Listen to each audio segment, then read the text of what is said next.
Muy buenas tardes a todas las presentes. Este espacio está organizado por la Comisión de Derechos Humanos y Género del Centro de Graduados de la Facultad de Agrarias de la Universidad Nacional de Lomas de Zamora y el Observatorio de la Mujer y Disidencia de la misma facultad. Esta charla le hemos dado el nombre de Derechos Laborales desde una perspectiva de género, y la hemos organizado en el marco del Día del Reconocimiento de los Derechos Políticos de las Mujeres, haciendo una breve reseña para poder mantener la memoria encendida sobre este día tan importante que nos toca directamente a las mujeres. En el año 1997 se sancionó la ley 24.785, que estableció que el día 23 de septiembre de cada año en la República Argentina se conmemora el Día Nacional de los Derechos Políticos de la Mujer en homenaje a la sanción de la Ley 13.010 de septiembre de 1947 durante la primera presidencia de Juan Domingo Perón, que se estableció así el voto femenino. La Ley 13.010 de sufragio femenino, también conocida como la Ley Evita, fue sancionada en Argentina el 9 de septiembre de 1947 y promulgada el 23 de septiembre, estableciendo este último día como Día Nacional de los Derechos Políticos de la Mujer, fecha en la que se reconoció la igualdad de los derechos políticos entre hombres y mujeres, entre ellos el derecho de las mujeres a elegir y ser elegidas para todos los cargos políticos nacionales, y estableció en este país el sufragio universal.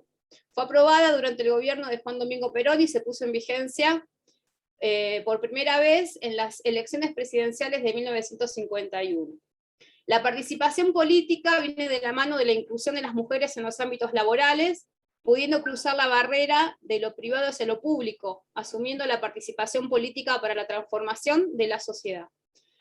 Presentamos en este conversatorio a la doctora Silvia Garófalo, abogada, miembro de la Comisión de la Mujer de la Federación Argentina del Colegio de Abogados, y a la doctora Joana Barrera, abogada, coordinadora del programa Acercar Derechos del Ministerio de la Mujer, Género y Diversidad en la provincia de La Rioja, a quienes le damos la palabra. Bienvenidas, compañeras. Bueno, gracias. Buenas tardes a todas y a todos. Bueno, vamos a hacer una pequeña introducción general con respecto al tema, y para eso les voy a pedir que las compañeras abran el Power. Es la segunda hoja. Ahí está. Bueno, la verdad que para poder tener una idea más doméstica de lo que significa perspectiva de género y bajarla al llano, necesitamos siempre una definición concreta, ¿no? Porque está muy de moda hablar de perspectiva de género, pero muchas veces no tenemos muy claro y queda como en una situación media abstracta. Se denomina así a una visión científica, analítica y política que reconoce la diversidad de géneros y su construcción cultural basada en identidades diferenciadas, y se ubica a la denominación de género como un producto cultural, constituyendo una visión crítica y explicativa de las relaciones entre géneros. No es una definición mía, es una definición de Lagarde, de 1997, que la tomé porque me pareció que era la más acertada dentro de todas las que hay dando vueltas dentro de nuestro ámbito del derecho. La visión de la perspectiva es justamente la mirada, es el cambio de mirada hacia las relaciones personales.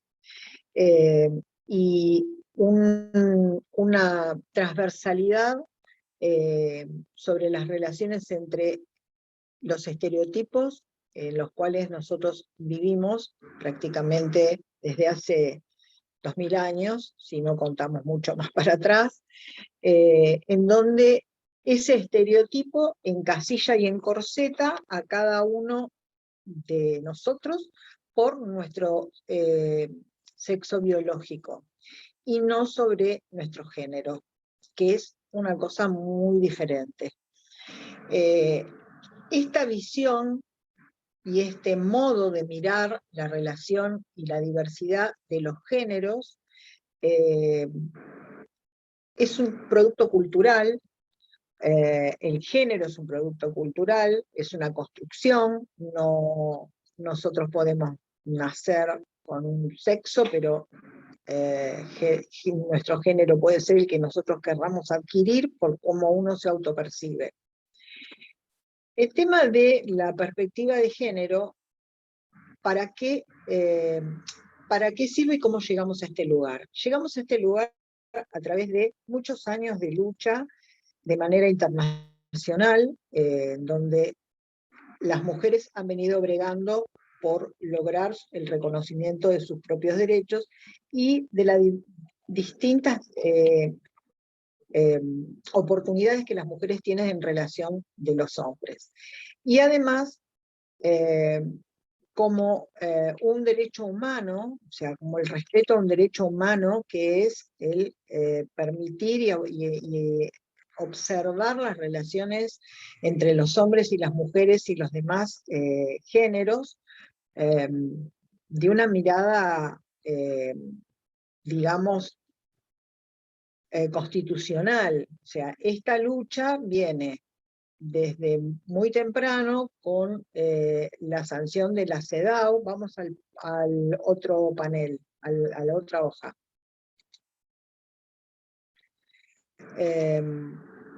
Y que se firmó para nosotros en 1994 en la convención, que es la Convención Interamericana para Prevenir, Erradicar y Sancionar la Violencia contra las Mujeres, que es prácticamente la partida de nacimiento.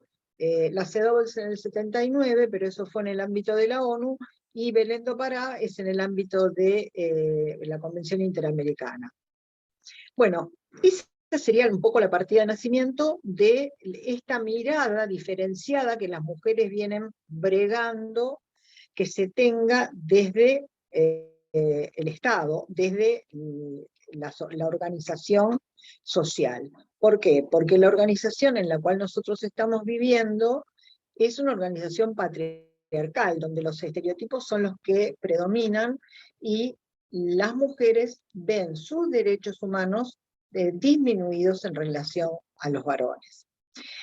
Bueno, ¿quién aplica y cómo la aplica?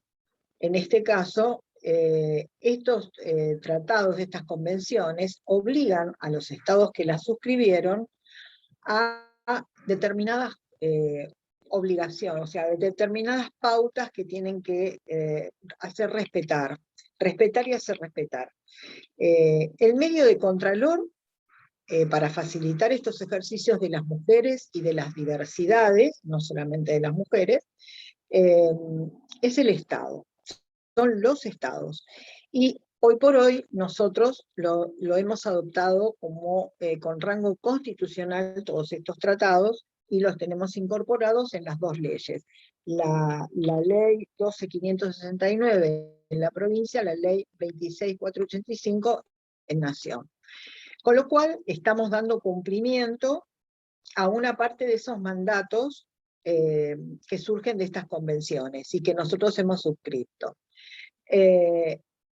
Además, el Estado no solamente legisló estas dos leyes, sino que además incorporó la última sanción, que fue la llamada Ley Micaela, que es, nunca me acuerdo el número, disculpen, en provincia es la 15.134, donde se obliga a los tres poderes del Estado a la capacitación en esta perspectiva de género. Con lo cual, tanto el Poder Ejecutivo, el Poder Legislativo y el Poder Judicial, en la órbita que les compete, deben tener esta mirada, y para ello tienen que capacitarse. Obviamente que el poder más cercano a entender estas situaciones el Poder Judicial, porque trabaja permanentemente con la conflictiva familiar. Antes de la composición de los tribunales de familia, por ejemplo en provincia de Buenos Aires, entendían las cuestiones de violencia los juzgados civiles y comerciales. Hoy tenemos un fuero especial que es el fuero de familia. En Capital tienen, Capital Federal me refiero, y cuando digo provincia, provincia de Buenos Aires, les pido disculpas porque hablo como provincia de Buenos Aires y hay compañeras que son de otras provincias. Nosotros tenemos un fuero especial de familia que ha venido capacitándose a la fuerza, digamos, en un lenguaje coloquial, por la fuerza de la situación tan grave que se vive, y los mismos jueces y juezas han solicitado capacitación de sus propios agentes públicos, de sus propios empleados, sobre esta mirada de género. ¿Por qué? Porque cuando una mujer hace una denuncia por violencia, en la ley anterior y en nuestro código anterior, nosotros ahora tenemos el código nuevo a partir del año 2015, que hace una modificación sustancial, pero antes la mujer tenía la carga de probar lo que estaba diciendo para solicitar una medida de protección. Con estas leyes, la carga de la prueba se invirtió y la prueba es amplia. La mujer, además, para pedir una medida protectiva, si se ve en situación de violencia, ya sea dentro de la familia, o ya sea, generalmente se da en situaciones de vínculos afectivos, lo llamemos como lo llamemos, pueden ser convivientes, pueden ser novios, pueden ser padres, hijos, abuelos, personas vulnerables. No necesitan probar la violencia que padecen, solamente con la denuncia automáticamente pueden lograr una medida protectiva de parte del Poder Judicial. Entonces, retomando lo que decía al principio, el Poder Judicial de algún modo ya tiene digamos, un mecanismo bastante aceitado con respecto a esto por la fuerza de los hechos. Así todo, ha sido bastante difícil lograr que algunos jueces, y no solo varones, también mujeres, se capacitaran sobre perspectiva de género y la aplicación. Así que eso por un lado. Por otro lado, el Poder Ejecutivo, que está obligado también a la capacitación de todos sus agentes, además ha tenido que crear las figuras de los ministerios de la mujer y diversidades. Bueno, pasamos a la siguiente.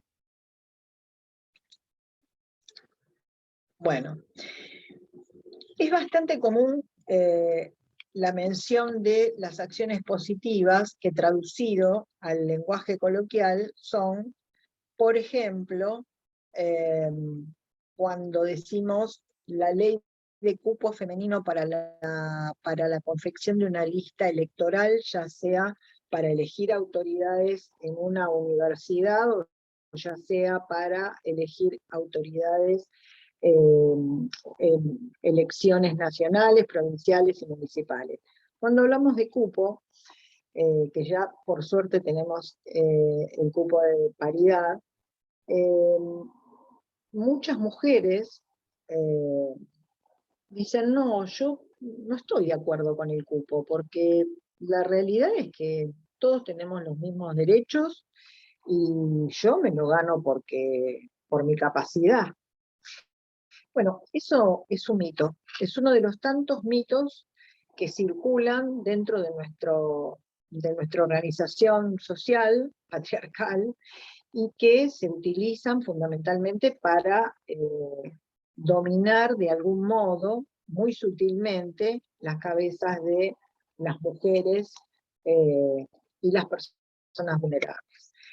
¿Por qué digo esto? Porque hoy, siglo XXI, con todos los avances de la ciencia, de la tecnología, de los medios de comunicación, evacúo consultas de personas instruidas, con educación terciaria y demás, que padeciendo una situación de violencia, me dicen y me amenaza con que me va a sacar los chicos, y me amenaza porque yo tuve que dejar la casa porque si no me iba a matar, y entonces pierdo la casa. Todos esos son mitos eh, que han sido obviamente utilizados durante muchísimos años como métodos de sometimiento hacia las mujeres. Entonces, las acciones positivas que estas dos convenciones que yo mencioné, la de CEDAW y la de Belén do Pará, obligan a los estados a tomar determinadas acciones. Y esas son las acciones positivas, como por ejemplo, la obligatoriedad de capacitar a los agentes públicos para detectar las relaciones desiguales entre las personas que menoscaben sus derechos. Implica evaluar esa disparidad, el desequilibrio de fuerzas, la situación de vulnerabilidad, la desigualdad, el sometimiento o la dependencia entre relaciones personales. Entonces, si alguien hace una denuncia por violencia de género en un ámbito laboral, supongamos, ¿qué tiene que hacer el juzgador? Tiene que mirar justamente la situación de desequilibrio, desentrañar dónde está el más débil y equipararlo para poder evaluar y para poder ponerlo en un pie de igualdad con el otro. Entonces, la capacitación es obligatoria porque justamente tanto en los lugares de trabajo como en los lugares, como en la vida privada de las familias. Antes se decía, bueno, pero lo que pase dentro de la casa es un tema íntimo, familiar y es entre ellos. O uno veía a un padre pegándole a una criatura por la calle, y uno no se metía porque decía, ay no, pero bueno, es el padre. O veía a una pareja de adolescentes en donde el chico maltrataba a la chica y nadie se metía. Bueno, hoy eso no existe más. Hoy cualquiera de nosotros, incluso está obligado, los que son agentes del Estado y que cumplen un rol o que tienen un cargo en algún lugar, si son testigos de situaciones así, están obligados a denunciarlos y pueden intervenir. Entonces, hemos hecho un vuelco de 180 grados en aquella mirada patriarcal a la actual. Y lo que ocurre después es que al momento de llevar a la práctica esta protección, nos encontramos con impedimentos porque, bueno, todo el mundo no está capacitado todavía, porque son muchos años de vivir en una sociedad organizada de esa forma, y es más difícil descubrir dónde está, porque no siempre es tan evidente esa violencia. Muchas veces es sutil y hasta a uno mismo le cuesta encontrar dónde está la cuestión, ¿no?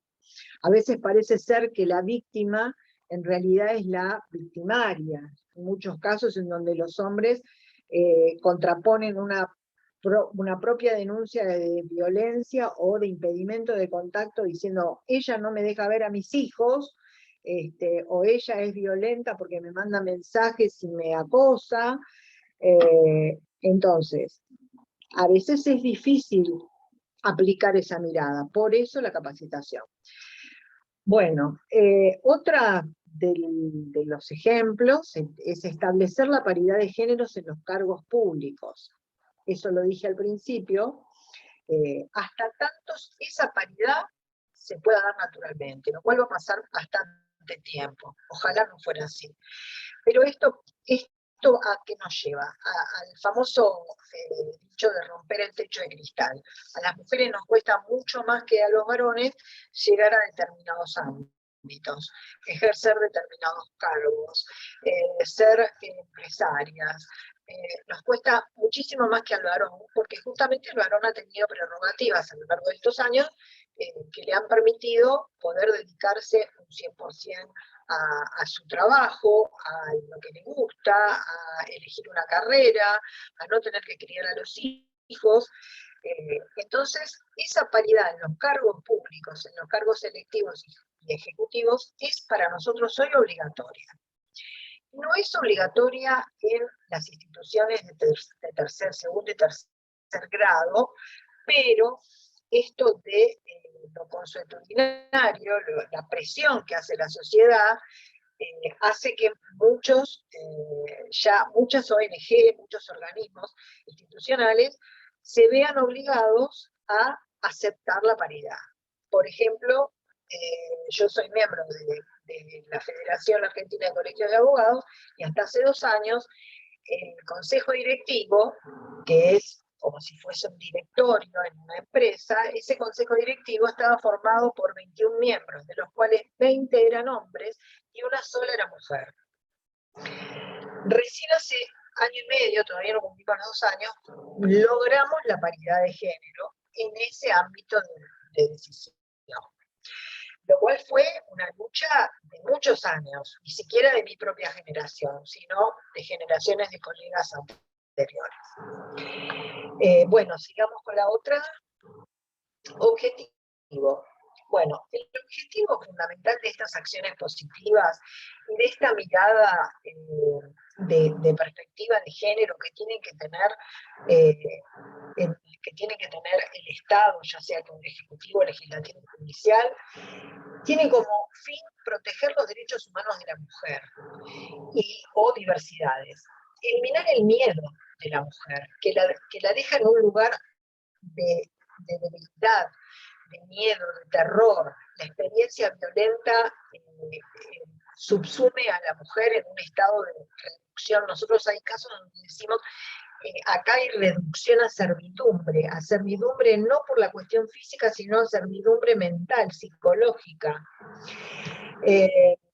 Evitar que se le limite la capacidad de la víctima, en este caso la mujer, de realizar su verdadero potencial, implicando así un costo para sí misma y para la sociedad. Evitar el estereotipo en todos los ámbitos de la vida de las mujeres y diversidades. Es decir, dejar de encasillar que esta tarea es exclusiva para el hombre, esta tarea es exclusiva para la mujer, esto mejor es así porque siempre fue así. Bueno, siempre fue así, pero no es más así. Esto de que te voy a sacar los chicos porque voy a decir que estás loca y que no estás en condiciones, o que estás saliendo con un señor, o una pareja de divorciados que el hombre no permite que la mujer vuelva a rehacer su vida, porque como la casa está a nombre de él y ella está viviendo con sus hijos y le corresponde vivir con los hijos en ese lugar, el hombre la presiona para que no pueda tener una pareja. Bueno, estas cosas que se daban en otro momento, ahora no hay que desmistificarlas, hay que deconstruirlas, la palabrita famosa, deconstruirla, pero fundamentalmente en la mente de las mujeres, porque muchas mujeres no denuncian por mucho miedo, por mucho temor, y muchas veces es difícil también evaluar el nivel de violencia que hay en ese vínculo. Bueno, no quiero entrar en el tema de violencia porque no es mío. Equilibrar además las disparidades existentes en la sociedad patriarcal hasta lograr la modificación de dicho sistema de organización y todas las diversidades tengan las mismas oportunidades y derechos. Es decir, tenemos que lograr a lo largo de los años, que no sabemos cuánto, pero la única manera que lo vamos a lograr es con la presencia permanente nuestra, con la lucha permanente nuestra, con la movilización, con aprender permanentemente el tema y trasladarlo y transmitirlo en cada ámbito donde nosotras nos desarrollamos, donde nosotras trabajamos, para que otras mujeres comprendan que esto se está modificando, que ya se modificó y que en los hechos está empezando a modificarse. La otra, Filmina, ya es la de, bueno, me falta entonces de contarles un poquitito y ya termino, el tema del procedimiento. El tema del procedimiento, en provincia de Buenos Aires, y en general en todas las provincias es así, pero como hay una gran diferencia de toponimia y de situaciones geográficas, quizás haya más distancias en los pueblos, como para tener a la mano los recursos necesarios para hacer las denuncias. Yo voy a explicar cómo es en la provincia de Buenos Aires, y las denuncias hoy son sin asistencia de abogado, o sea, la denuncia la puede hacer. Si la víctima es una mujer, la denuncia se radica ya sea en un juzgado, cualquiera, no hace falta que sea un juzgado de familia, o ante una defensoría, o ante una comisaría común, o ante una comisaría de la mujer. Esa denuncia automáticamente es tomada y es derivada al juez que le corresponde por el domicilio de la víctima. Entonces, se gira esa denuncia hacia ese juzgado, la persona va al juzgado, le entregan el oficio donde el juez tiene la obligación de sacar la medida precautoria en base a lo que denunció la persona. Si la persona denunció acoso, lo que va a sacar es una medida de restricción que comprende restricción perimetral más cese de hostigamiento. Cese de hostigamiento puede ser por las redes sociales, por teléfono, los distintos medios, Facebook, Instagram, todos los medios existentes. Esa medida es notificada por la policía al denunciado. Ustedes me van a decir, bueno, pero cuando el hombre se entera, ¿qué pasa?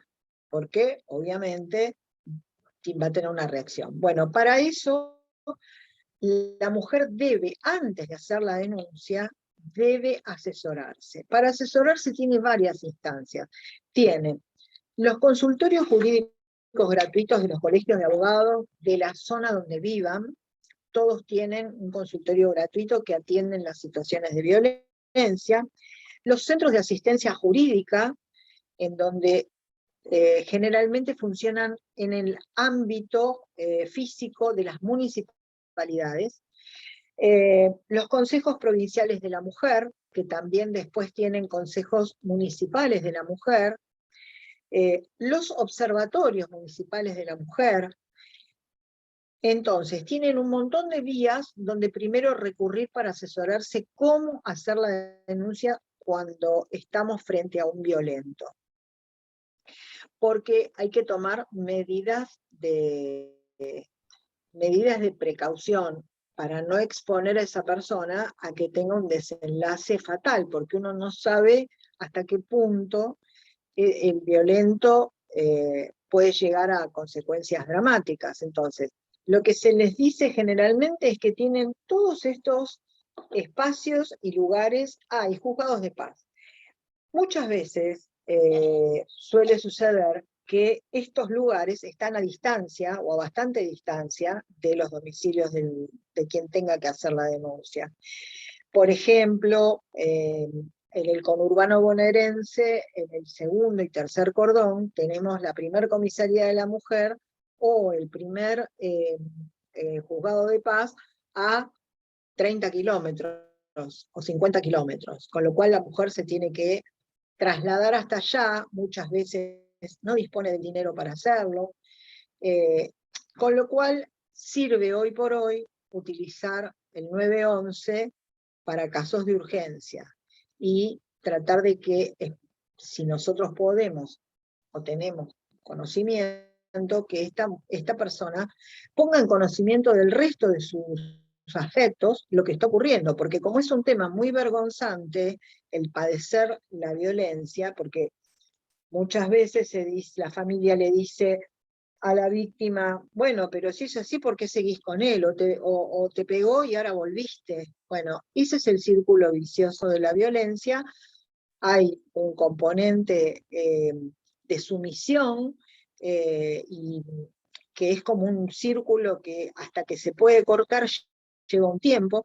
Generalmente se necesita una asistencia psicológica, que también van a encontrar en los consejos provinciales de la mujer y municipales, porque los observatorios también tienen recursos para poder apoyarlas.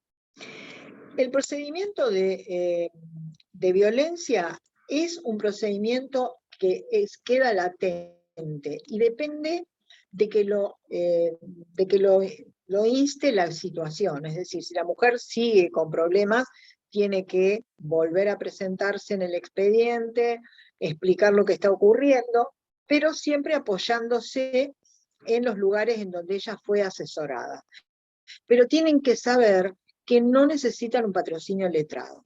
Por supuesto que si tienen un abogado que se presenta en el expediente de violencia y le lleva adelante el juicio, por supuesto que va a tener muchas más garantías de celeridad, digámoslo así, porque los juzgados de familia están taponados de problemas de violencia. Entonces, hay bastante demora en todo esto, y bueno, si hay un abogado particular, por supuesto que va a ir todas las veces que sea necesario el juzgado para que esto se resuelva lo más rápido posible. Las medidas protectorias se pueden renovar, el juez tiene amplias facultades, porque puede, yo me estoy apurando, pero díganme por favor si ya tengo que cortar. Los jueces tienen amplias facultades, no solamente pueden tomar una medida de restricción perimetral para que la persona no se acerque o para que no la moleste o no la hostigue. También puede pedir, en casos de que una mujer se haya tenido que ir de su casa por correr riesgos con el violento, puede excluir al violento y reinstalarla en su casa, aunque la casa no esté a nombre de ella, aunque no sea una casa de bien ganancial. También puede ordenar hacer un inventario de los bienes muebles que hay dentro de la casa, si ella se tuvo que ir y que tuvo que dejar todo. No existe más la figura del abandono, no sé si lo dije o no lo dije, pero para que todas las mujeres sepan que no existe más la figura del abandono del hogar, porque es un caballito de batalla que utiliza el varón permanentemente para decir, bueno, si te vas te hago la denuncia por abandono y te saco los chicos. Bueno, no existe más eso. Así que el tema de los expedientes de violencia, el procedimiento se termina cuando se pudo resolver de algún modo la protección de la mujer durante un tiempo determinado, que va a tener que tener asistencia psicológica. Al violento lo van a mandar a asistencia psicológica siempre y cuando quiera ver a sus hijos, porque si no, no se lo van a permitir. También le pueden restringir el contacto con los hijos si ha habido violencia en la familia y los chicos han presenciado esa violencia. No necesariamente tienen que haber sido violentos con ellos directamente, pero sí la evaluación del equipo interdisciplinario del juzgado detecta eso, puede el juzgado ordenar que él no los vea, con lo cual lo va a encauzar en la situación de tener que recurrir a un abogado si es que quiere ver a sus hijos, y además porque también puede pedir alimentos, la mujer en el expediente de violencia puede pedir alimentos provisorios para sus hijos sin necesidad de abrir un expediente aparte.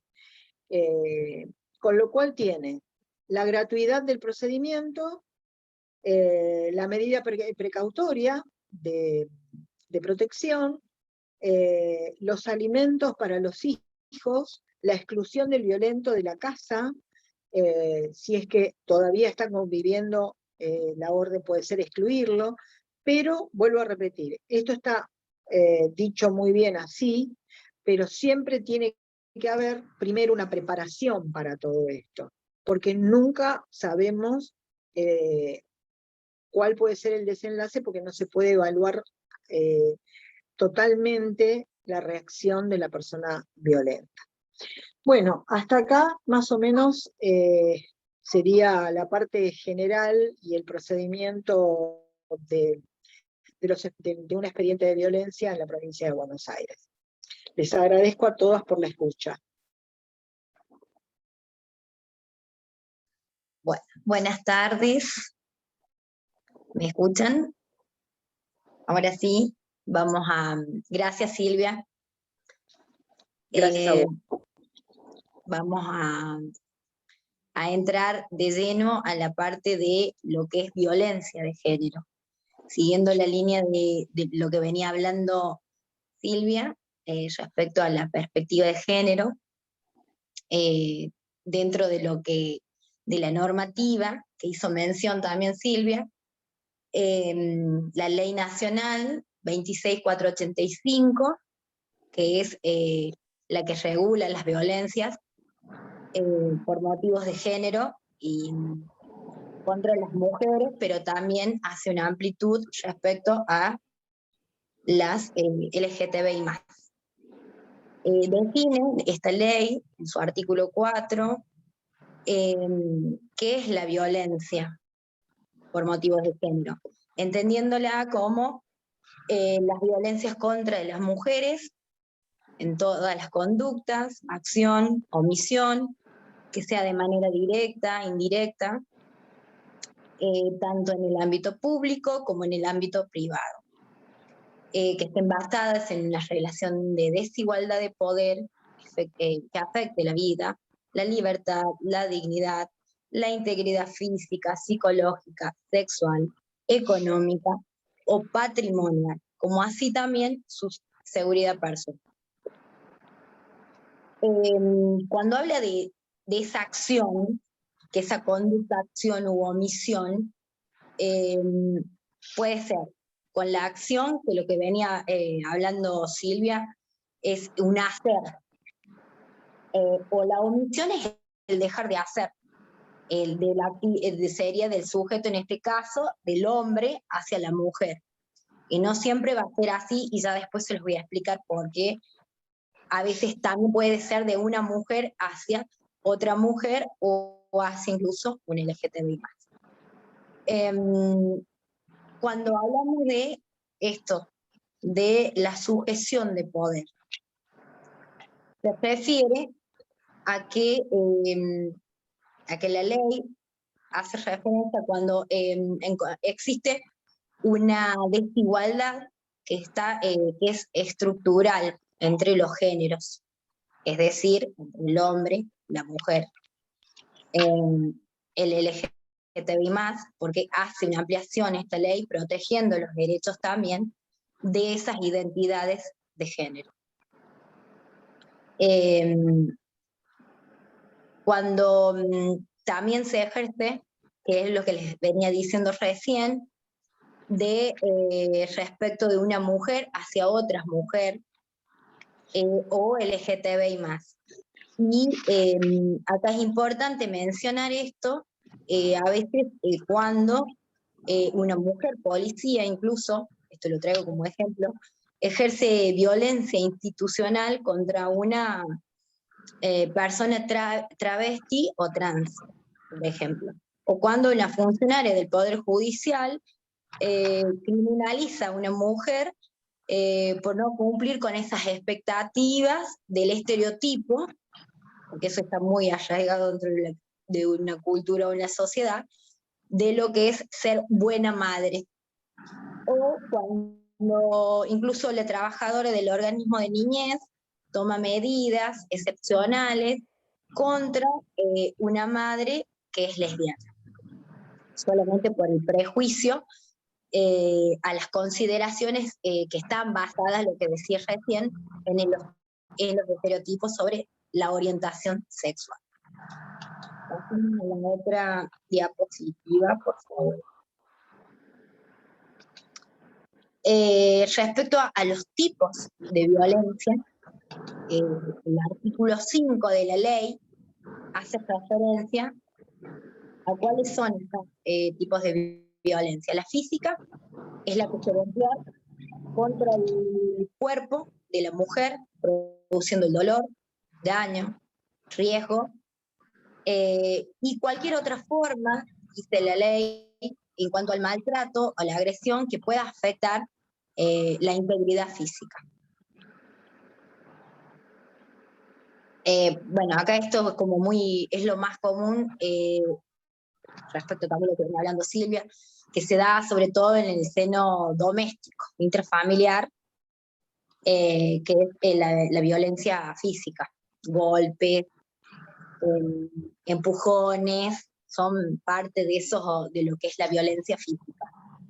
Y la psicológica, la que causa el daño emocional, la disminución de la autoestima, perjudica y perturba el pleno desarrollo personal, y lo que busca es degradar o controlar las acciones de la víctima. Es el comportamiento de esas creencias y decisiones que mediante amenazas, acoso, hostigamiento, va a restringir a la víctima, la humilla, la deshonra, la desacredita, y también con la manipulación, aislándola,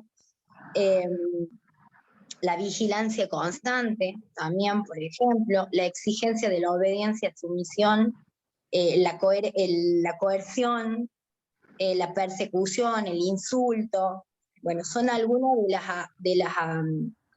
de estos tipos de violencia en cuanto a lo psicológico. Y lo sexual se refiere a la vulneración de de cualquier acción que implique de la vulneración de todas las formas con o sin acceso a los genitales. O sea, ¿qué quiere decir esto? Sin acceso carnal sería, ¿no? Este abuso.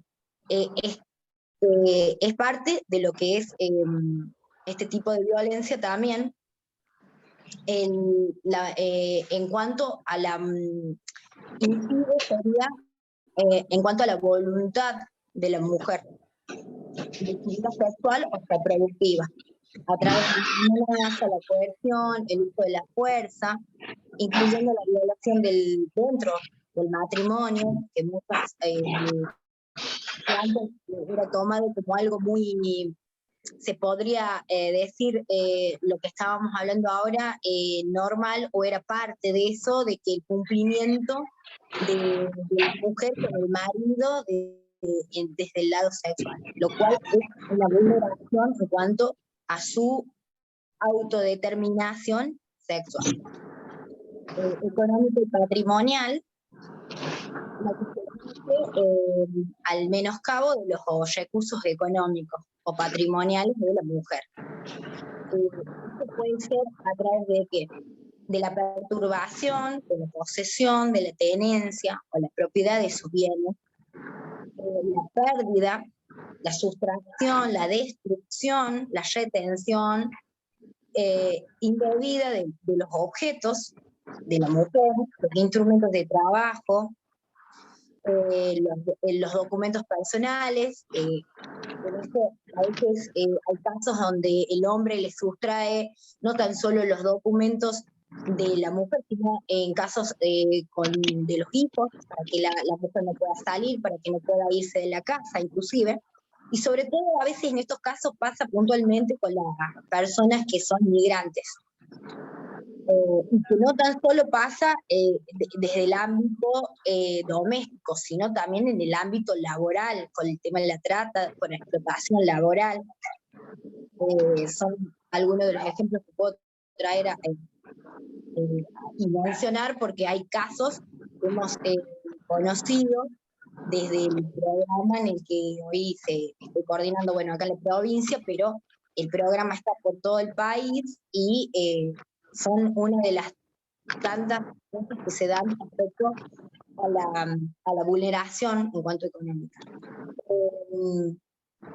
La limitación, bueno, el control de los ingresos, así como la percepción del salario, o sea, que sea menor a la que realiza la tarea, y la violencia simbólica es la que se lleva a cabo a través de los patrones, estereotipos, los valores respecto a los íconos o signos que transmitan o reproduzcan la dominación en cuanto a la desigualdad y la discriminación. Pasamos a la otra. Estos son los tipos de violencia. De ahí en el artículo 6, en la otra diapo, habla respecto a las modalidades. Porque tenemos que hacer, o sea, diferencia en lo que es de las formas, que serían las modalidades, los modos, que es el medio sería por el cual se lleva a cabo la violencia. Es en el que se va a manifestar esos tipos de violencia respecto de la mujer o del LGTBI+.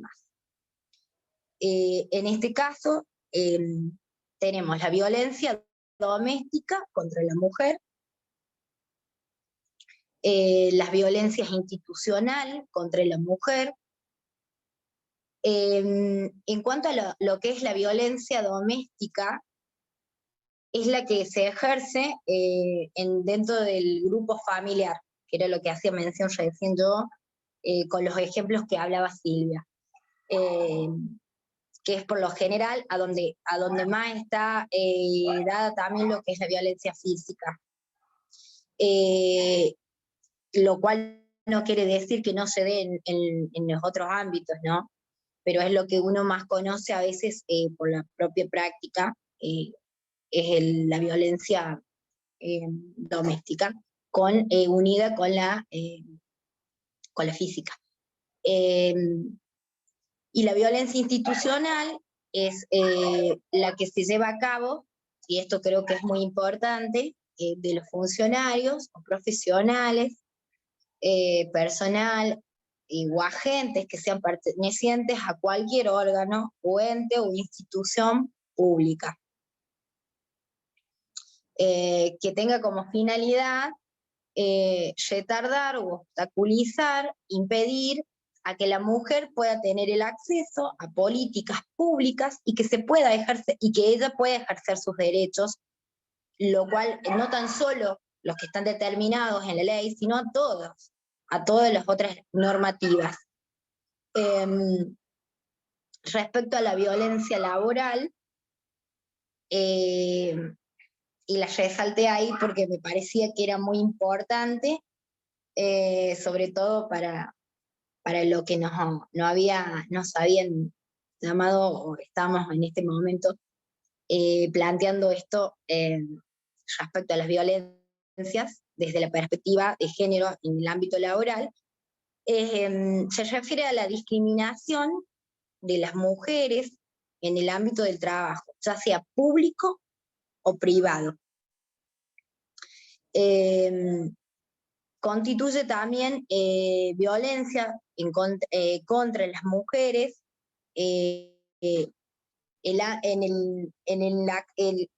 perdón porque no puedo ver bien ahí el power, así que se me entrecorta. Sí, no sé, no lo puedo ver bien. Bueno, en el ámbito de público-privado y que obstaculice el acceso al empleo, la contratación, al ascenso, a la estabilidad, a la permanencia en el mismo, para exigir requisitos sobre el Estado, por ejemplo, civil, maternidad, edad, la apariencia física, a la realización del test de embarazo, para poder contratarlas, que en muchas ocasiones nos pasa, o sea, que no te contratan por el hecho de ser mujer en determinados trabajos y tienen que comprobar que si estás embarazada o no. Constituyendo también, bueno, violencia contra las mujeres en el ámbito laboral en cuanto a los que se quebrante el derecho de la igualdad en la remuneración por la igual tarea en cuanto a la función. Asimismo, todo lo que tiene que ver con el hostigamiento psicológico en forma sistemática sobre una determinada trabajadora con el fin de lograr la exclusión del ámbito laboral, o sea, la renuncia sería. La violencia contra la libertad reproductiva, que es aquella en la cual se vulnera el derecho a las mujeres a decidir libre y responsablemente el número de embarazos o la intervención entre el nacimiento conforme lo determina también la ley 25673, que se refiere a la libertad de procreación. Respecto a las violencias obstétricas, se ejerce dentro es aquella que va a estar, o sea, que se ejerce dentro del ámbito de salud sobre el cuerpo de la mujer en cuanto a los procesos reproductivos de la mujer y que están expresados en un trato deshumanizado. Cuando se refiere a eso, por lo general, y lo traigo como ejemplo también, es cuando vas al hospital y a veces estás embarazada, con dolores, o incluso no, estás con dolores y te destratan ni siquiera y te dejan en la guardia esperando, es una forma de violencia obstétrica. Esa. El abuso en cuanto a la medicalización o la patología en cuanto a los procesos que sean naturales. Todo esto está unido a lo que determina la ley 25.929. Y por último, la violencia mediática, que es aquella que se lleva a cabo ya sea con una publicación, con la difusión de mensajes, imágenes respecto a los estereotipos, a través de cualquier medio masivo de comunicación, y que sea, ya sea de manera directa o indirecta, que se promueva a la explotación de las mujeres, adolescentes y niñas, en mensajes de imágenes que sean pornográficas y legitimando la desigualdad del trato que constituye los patrones socioculturales respecto a la reproducción de la desigualdad que van a generar esa violencia contra las mujeres. Eso es todo lo que tenía yo respecto de la ley, y me parecía muy importante, que es lo que hablábamos en un principio con Silvia, poder explayarnos desde lo general a esto que es lo particular. Silvia explicó un poco el procedimiento de Buenos Aires, muy diferente al procedimiento que tenemos nosotros acá en la provincia de La Rioja. No me voy a meter en el procedimiento en sí, pero sí es muy diferente en cuanto a que a veces las víctimas de violencia de género acá en la provincia tienen menos acceso a la justicia. Y es una problemática que venimos tratando de construir para que deje de existir esta cuestión de la falta de perspectiva de género en el Poder Judicial dentro de la provincia. Así que yo agradecerles, espero que lo hayan entendido, las preguntas que tengan, estamos acá a disposición. Muchísimas gracias por el tiempo, por la atención. Muchas gracias, Joana, muchas gracias, Silvia. Les agradecemos esta puesta en común de base para poder entender un poco mejor la situación y en muchos casos reconocer dónde estamos parados en cuanto a este tema de derechos laborales y también desde lo doméstico, ¿no? Y reconocimiento de violencias. Creo que esa es una charla básica que tendrían que tener en todos los ámbitos laborales para poder identificarlo. Si les parece, vamos a dejar de grabar